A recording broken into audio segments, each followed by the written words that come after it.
जय हिंद, वंदे मातरम। बहुत बहुत स्वागत है आपका करंट अफेयर्स 100 पर। मैं संदीप बंसल आपका स्वागत करता हूं। तो आज हम चर्चा करेंगे आर्कियोलॉजिकल सर्वे ऑफ इंडिया, भारतीय पुरातत्व विभाग के बारे में बात करेंगे। देखिए, रिसेंटली ज्ञानवापी मस्जिद का मामला हो या कुतुब मीनार का मामला हो, तो एक ऑर्गेनाइजेशन जो चर्चा में है वो है archaeological Survey of India, ASI.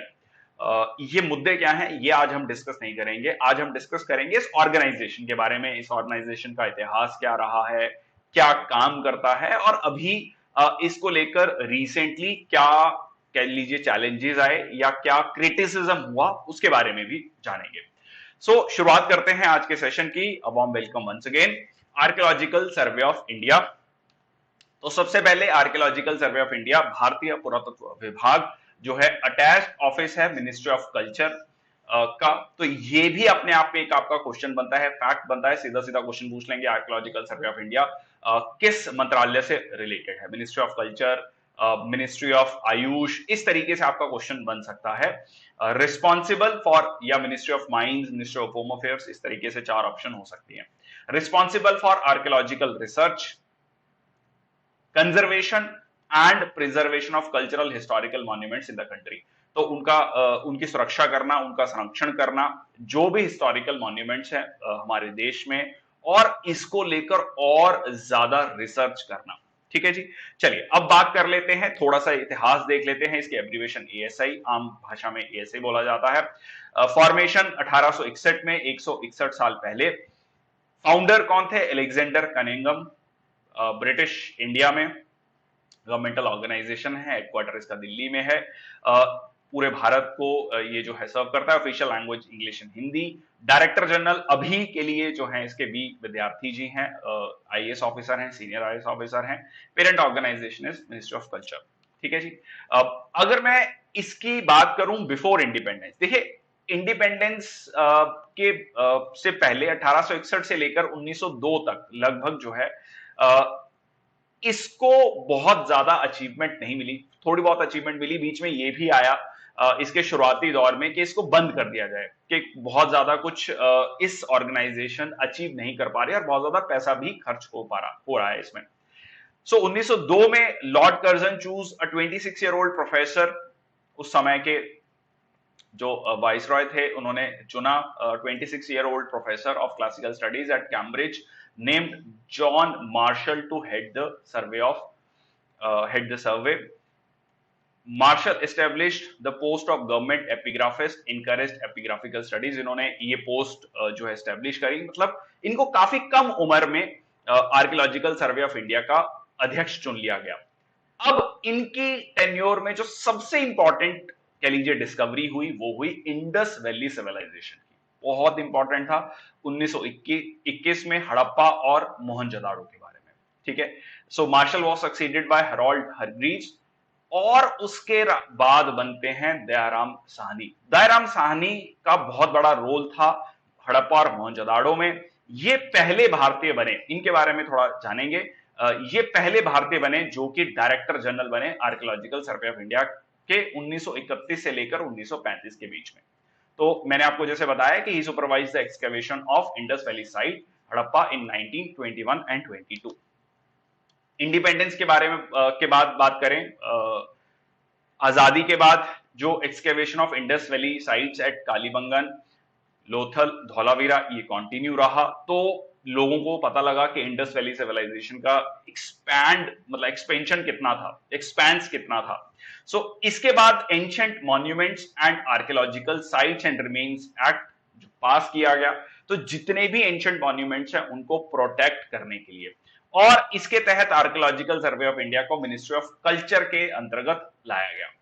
Archaeological excavations भी हुई अयोध्या में टू इन्वेस्टिगेट कि क्या वहां पर राम मंदिर था, प्रिसीडेड बाबरी मस्जिद। एंटिकिटीज एंड आर्ट ट्रेजरीज एक्ट 1972 में पास हुआ। तो यहाँ पर आप देख सकते हैं तत्कालीन प्रधानमंत्री जवाहरलाल नेहरू थे। इस समय पर तत्कालीन प्रधानमंत्री श्रीमती इंदिरा गांधी थी। Was pass recommending the central protection for monuments considered to be the national importance, ताकि जो नेशनल इंपॉर्टेंस के जो कह लीजिए मॉन्यूमेंट्स हैं उनको सेंट्रल प्रोटेक्शन, भारतीय सरकार की प्रोटेक्शन मिलेगी। 1981 में आर्कियोलॉजिस्ट देबाला मित्रा जो अपॉइंट की गई first women director general of ASI archaeological Survey of India. यहां पर आप देख सकते हैं श्रीमती देबाला मित्रा ये जो है पहली महिला बनी जिन्होंने आर्कियोलॉजिकल सर्वे ऑफ इंडिया को हेड किया।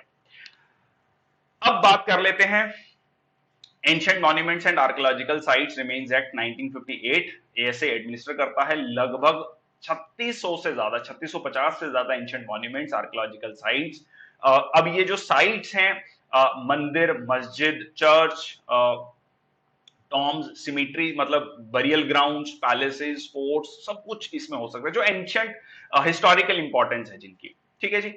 उसके बाद इसको हेड डायरेक्टर जनरल करते हैं जो which is further assisted by additional director general, 2 joint director generals और 17 डायरेक्टर्स हैं। तो ये उनका ऑर्गेनाइजेशनल स्ट्रक्चर है।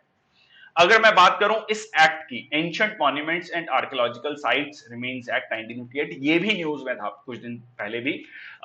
The area in the vicinity of the monument, जो कि मॉन्यूमेंट के 100 मीटर का एरिया है। मान लीजिए एक मॉन्यूमेंट है, उसके आसपास का जो 100 मीटर का इलाका है, that is a prohibited area. That is very important. The area within 200 meters of the monument is a regulated category. और उसके फर्दर जो मतलब कह लीजिए 100 मीटर है, वो जो है रेगुलेटेड कैटेगरी में आता है।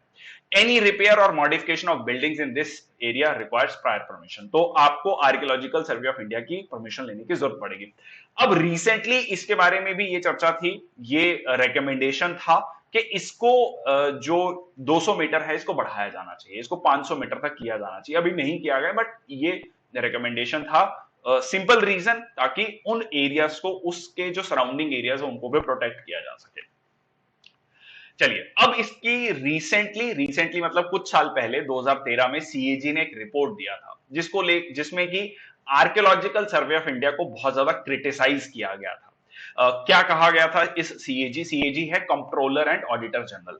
तो इस रिपोर्ट में क्या कहा गया था, इसमें यह कहा गया कि जो वर्ल्ड हेरिटेज साइट्स हैं जैसे कि ताजमहल, रेड फोर्ट, इनको भी प्रॉपरली कंजर्व नहीं किया जा रहा। उन्होंने कहा कि इनके गार्डन्स, जो non functional water channels, incomplete conservation, encroachment at the site, ये बहुत आम है। ये सारी की सारी कमियां उजागर की गई सीएजी के द्वारा 2013 में। काफी 9 साल हो गए लगभग। This report is critical of the ministry of culture. इसमें मिनिस्ट्री ऑफ कल्चर को भी एक तरीके से कटघरे में खड़ा किया गया। इसमें कहा गया कि जो प्रोएक्टिव अप्रोच है मिनिस्ट्री की, वो जो नहीं दिखती है, वो एब्सेंट है। और जो ASI archaeological Survey of India है, ये जो ऑर्गेनाइजेशन है, इसको ना तो ह्यूमन रिसोर्सेज मिल रहे हैं, ना पैसा मिल रहा है, ना फाइनेंशियल रिसोर्सेज मिल रहे हैं।